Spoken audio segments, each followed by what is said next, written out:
இடமலக்குடியில் ration அரிசி விநியோகத்தில் அதிக அளவில் ஊழல் நடந்துள்ளதாக புகார். 65,000 கிலோ ரேஷன் அரிசி கடத்தப்பட்டுள்ளதாக புகார் எழுந்துள்ளது. சம்பந்தப்பட்டவர்கள் மீது நடவடிக்கை எடுக்க வேண்டும் என்று மூணார் காங்கிரஸ் தலைமை கேட்டுக்கொண்டுள்ளது. கடந்த தினத்துல ஒரு மிகப்பெரிய ஒரு கொள்ளை, ஒரு அழிமதி நடந்திருக்கு. இடமலக்குடியில பிரத்யேகிச்சு ஆதிவாசி மேഖലயில இருக்கக்கூடிய பாவப்பட்ட ஆளுகளை அவங்க பெயர்ல கிட்டத்தட்ட 65,000 கிலோ அரிசி, ரேஷன் அரிசி கொள்ளையடிக்கப்பட்டிருக்கு. இது தெரிஞ்ச உடனே நாங்க இடமலக்குடி போனோம். நேற்றைய தினத்துல அங்க போகும்போது 65,000 கிலோ அரிசி ஏதாയാലും இடமலக்குடிக்கு வரல.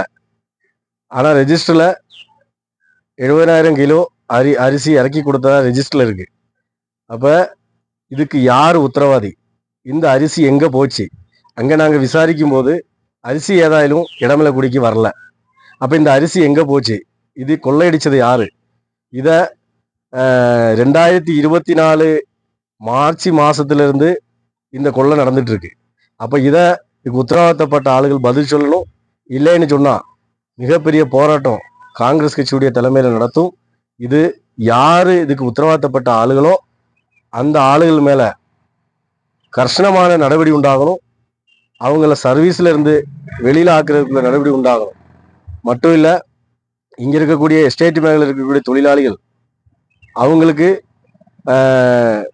அவங்க சாப்பிடக்கூடிய தோட்டம் தொழிலாளிகளும் அதே மாதிரி காலனியில் இருக்கக்கூடிய எஸ்டேட் பகுதியில் இருக்கக்கூடிய ஆளுகள் சாப்பிடக்கூடிய அரிசி நமக்கு தெரியும். புழுக்கல் அரிசி, புழுங்கரிசியும் அதிலிருந்து கொள்ளையடிக்கப்பட்டிருக்கு. இப்படி எஸ்டேட் பகுதியிலையும் ஆதிவாசி பகுதியில மாத்திரம் இல்லாம எஸ்டேட் பகுதியில இறக்கின அரிசிகள்லையும் கொள்ளையடிக்கப்பட்டதா தெரியுது.